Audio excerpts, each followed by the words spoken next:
Hello, everybody. My name's Roseanna, and today we're going to be talking about your one wild, precious life and what you're doing with it.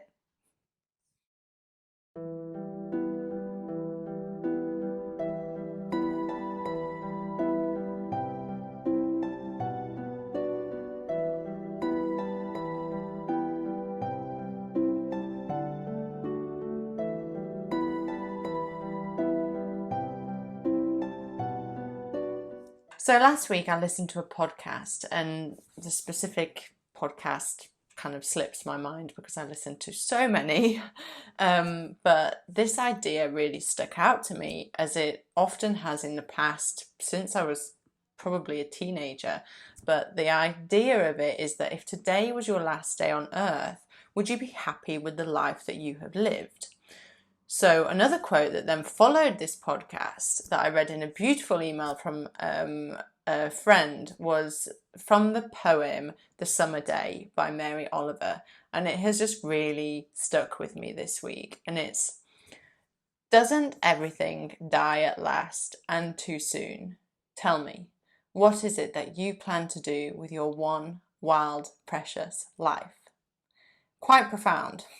So this thought has crossed my mind many times over the years, and more so since I went through my cancer journey nearly 2 years ago now.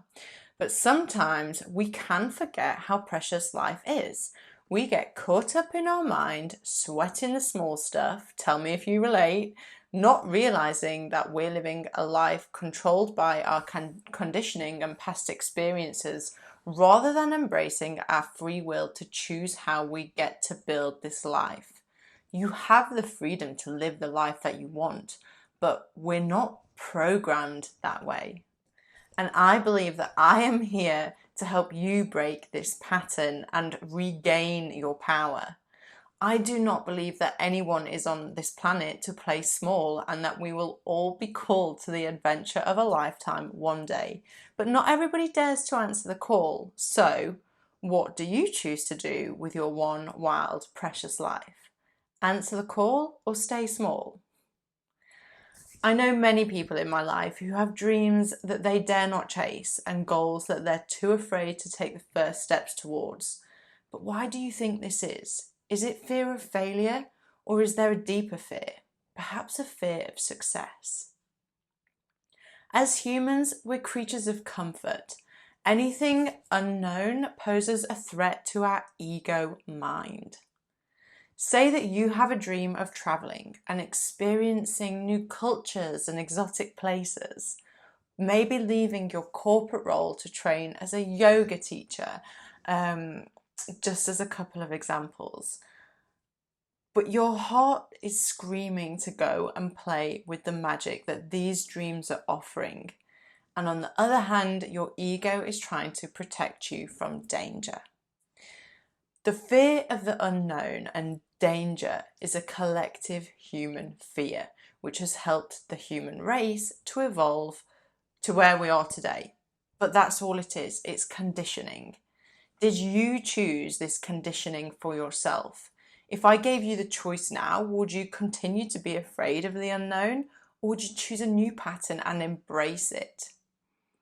So if you chose yes, that you're going to carry on being afraid of the unknown, then your mind will begin to play out this protective conditioning and create resistance against you following your dreams, either by filling your head with unsupportive thoughts which will hold you back, or the resistance can be an external event like breaking your ankle, which you will think is completely unrelated, by the way.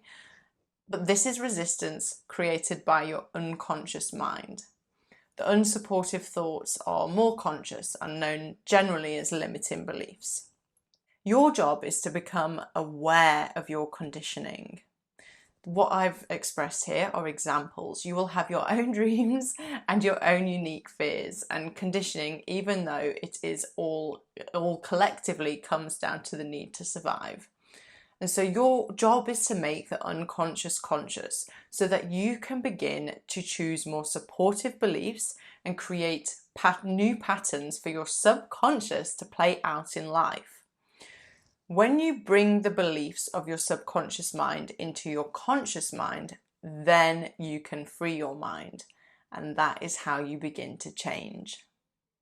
So using the traveling example, say Beth had a heart and soul desire to go and travel for a year, perhaps settle in a new country with her partner for a while and live outside of the societal norms. But there was something inside her holding her back. She knows that it's fear, but isn't quite sure what it is or how to deal with it. Some of the resistance that she's facing are circumstances like a cancelled flight. And so her mind is saying, you don't really want to go there. Look, the flight that you wanted doesn't even exist anymore. So it's not meant to be.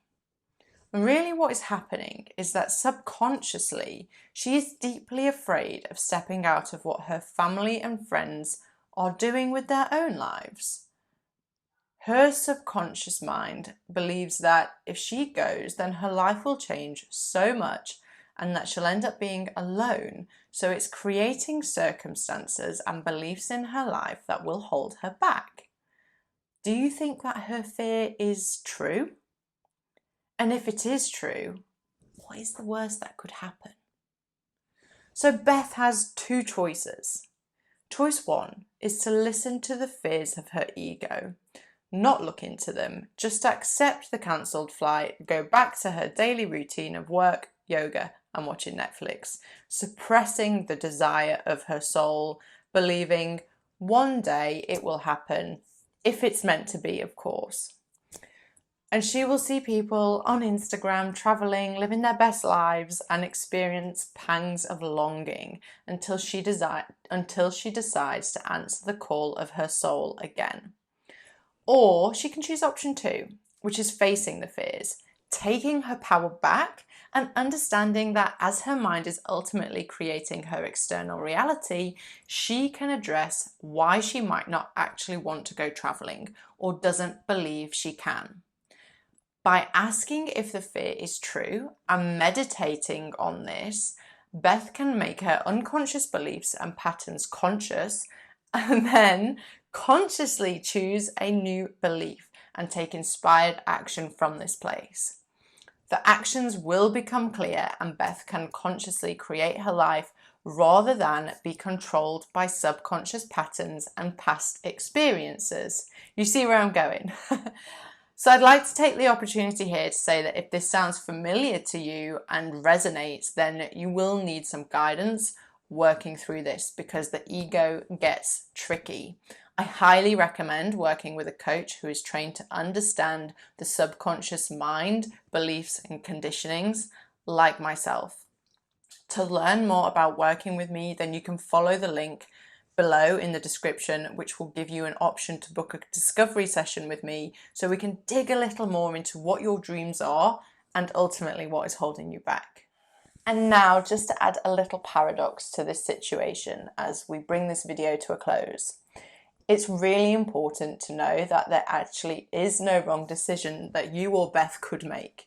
You will always make exactly the right decision for your timing based on what your soul is here to learn.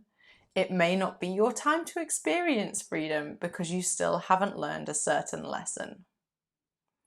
And on a similar note, there is no such thing as a wasted life because you are a manifestation of consciousness, potentially living infinite realities. However, on the human level you're experiencing today, if you're not taking action towards your dreams, then it might feel like you're wasting your life. This is also another message from the ego, but this one is actually really help you and can support you. So I highly encourage you to follow those dreams and make the most of your wild and precious life. Ultimately, in the real big picture of consciousness and the multiverse, you're exactly where you are supposed to be, experiencing exactly what you signed up for. I'll leave you to contemplate that. Have a beautiful day. Thank you for watching this video. If you enjoyed it and it resonated with you, then be sure to subscribe and leave a comment with your biggest insight or takeaway. I greatly appreciate your ongoing support and I'm here to support you. The links for any events that I have coming up, such as live meditations, group coaching, or how you can book a private coaching session with me are below, so check them out. Lots of love, and I'll see you next time.